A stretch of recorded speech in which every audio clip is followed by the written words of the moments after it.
that we're going to standardize too much. We'll lose the personalization, and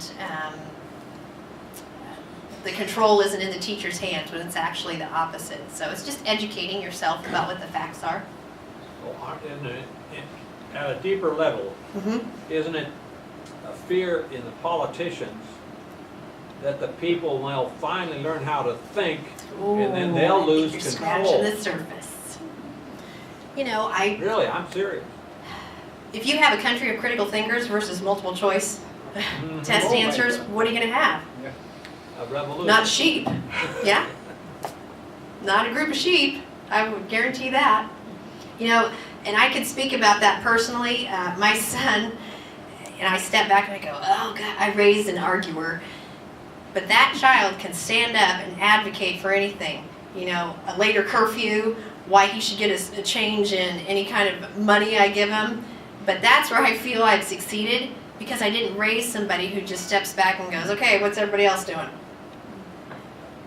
He will take me to task on my decisions, and I feel I've been successful as parents that we've been able to raise a critical thinker with his teachers. We want somebody to question. We want somebody to get in and investigate. We want somebody to say, yeah, but.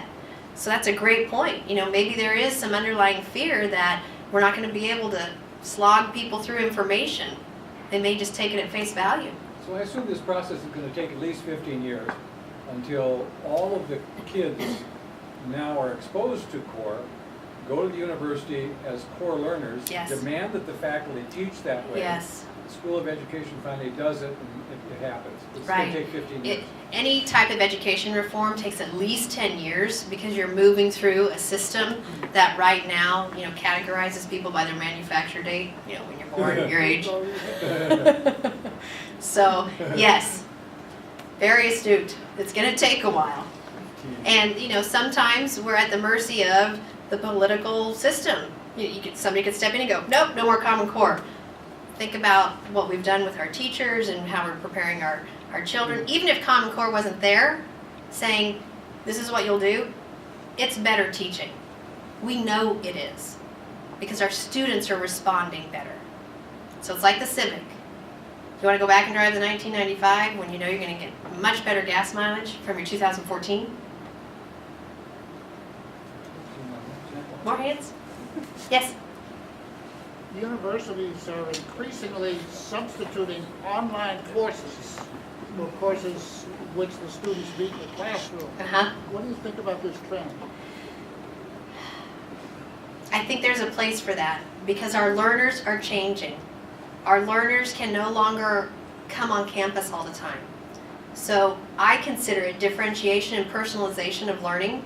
Now, do I think that a complete substitution of online learning takes the place of a fabulous teacher? Absolutely not. I think that there is a place for both. And if we're going to be interested and concerned and responsible about educating our citizenship, we need to think about how people learn best. And some people learn better with headphones in and by themselves in a classroom, not distracted by people in small groups talking next to them. So we have to broaden our possibilities and our range of how do we reach all learners. But to be effective online, that takes an architect of teaching. That takes a professional educator to set that up so it's effective. Virtual education, which is 100% online, has not provided the results that it was hoping for, now that that's been in place for a while. So it's not bringing in what we wanted. But on the other end, traditional desks in rows facing the front of the room, the teacher is the knowledge master at the front of the room, isn't reaching all of our students either. So where is that balance? You know, where's that sweet spot for our learners? Collaboration. Collaboration. I'm serious. If this university goes virtual, Mhm. and I've sent a magnificent article in the Economist to our chancellor here, Mhm. and it described, and only 7% of the people that are on the internet Mhm. stick, the others drop out. It's not working, and Yeah. the reason it's not working is you've got to be with real people talking about real stuff. Like we said earlier, I can't have a critical argument or a healthy debate with a computer. I'm not sure I'll ever see that in my lifetime. I just saw something today about artificial intelligence and the challenges. I can't remember where I saw that. I think it was online. Yes. I want to follow up. on Oh, that. I'm sorry. Go ahead, he's following. Okay. Yeah, I went to a conference session on this topic, and there was a professor from Kansas State who had just taught a course online, and he said he had more contact with students than in a traditional format. Because it was by computer, it was over the internet. My teaching is all online, and I don't think I could do that completely. That's just not the type of educator I am. I need to have some face-to-face contact. Some people are highly successful in that, but think about it as options for learning versus the model that everybody has to follow. As we get smarter about how people learn, how do you personalize instruction, if somebody learns best online, why not give them that option? Yeah. In the 1990s, there was a nationwide level of concern about teaching and learning that led in the late 90s to a program called No Child Left Behind. I listened carefully for you to make some reference to that, and you didn't. But you did make reference to previous standards or something, so I'm assuming that's what you Yeah. referred. That program very shortly became cynically referred to as No Child Left Untested. Yeah. And that was a challenge to teachers, Yep. which in many that I knew and worked with took offense to, because they felt like it took so much away from their teaching, Right. and instead directed their efforts toward these exams and so forth. That Right, is- like the ones I showed. Right, right. And so this seems to bypass that, but there is still concern that I hear about Common Core, that the teacher is still left in the lurch.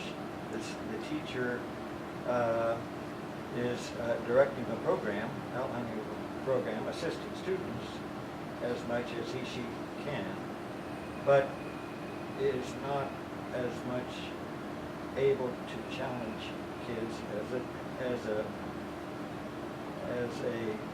pedagogist, I'll put it that way, Okay. to do what really needs to be done with encouraging kids to be more themselves outwardly rather than inwardly.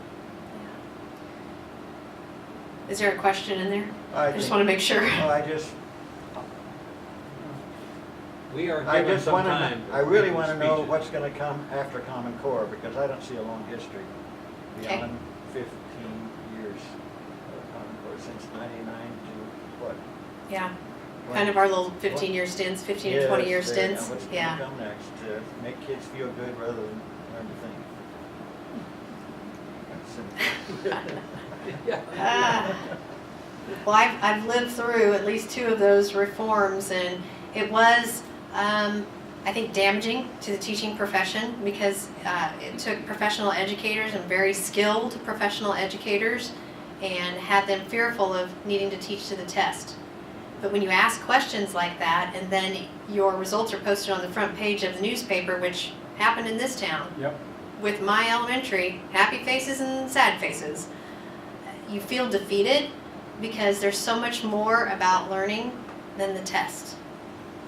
And we all know that you feel different from day to day, and it may not be a good test-taking day. So I would not want the entirety of my teaching and the learning in my classroom to be boiled down to one test. But the opposite side of that coin, we can play devil's advocate. How do we ensure that students are learning what they're supposed to be learning in a way that's efficient and standardized? So somewhere in there is the magic middle. There's a ratio. I don't think we've figured it out yet. We haven't, but I think we're getting closer when we get away from questions that ask simple, knowledge level types of information. What's 2 + 2? 4. It's got to be deeper than that. It has to make our kids think. But on the flip side of that, how do you efficiently grade thousands and thousands of written responses? So I know people that are much smarter than I am are tackling this. But right now, our system is, money is tied to state assessment results, and it's unfortunate that it's one big political system. You've referenced classroom a lot. I'm kind of interested in the kind of learning that happens out at Pasco Bottoms, or the kind of learning that happens when kids go into the community to volunteer, Uh-huh. or when kids go... Great point. Where is that in here? You know what comes up for me? Relevancy. Yeah, exactly. It's relevant. Should all of my learning take place in a desk that has no touch on reality, or can I have some practical application to what I might be when I grow up in college and career, and putting that into, let's say, a math problem? So I want to build a deck, and how much linear feet of board do I need? Or I'm getting ready to build a ramp for my stock hobby car, and how are we making our experiences relevant to students? We need to get out into the community so they can make those connections. That learning just doesn't happen from 8 to 4. When I'm out in my career or I'm in college, I'm having experiences that need these skills. My daughter took her 8th grade classroom to a large Kansas City engineering corporation and had them just simply observe the use and interaction of math in practical engineering. Fantastic. So the kids probably thought, you know what, this is so much better than doing 50 problems on a worksheet. Oh, they were excited as hell. And what relevancy that brings to why I need to learn algebra. Absolutely, yes. So it's a critical component. We're doing it more and more. We're bringing those experiences also into the classroom. Oh, yeah. We're approaching 1 o'clock. Thank you so much. Oh, maybe one last question. It's up to him. Somewhere you showed the base 10 being important. Uh-huh. Aren't there countries in which 12 is the base? We have 12 hours. And we Right, talk and then- metric system and yeah. So these are national standards. So currently we're going to work with a base 10, but it doesn't mean we can't teach our students if they're ready and prepared and want to take that next step for those other opportunities. How many pence in a shilling? Isn't it 12? Yes. Yes. Yeah. So in England, 12 is more common base. Yeah, and how does that apply to the euro? Huh? Well, they don't use euros, but they use decimal tenths now. They don't use shillings anymore. So I go back to relevancy. But we Yeah, have Or they 12 use them, but hours. they're 10. We still use 12 hours. I know. Yeah, 12 yeah. 12 inches. Well, thank you very much for Well, being thank here. you. I appreciate it.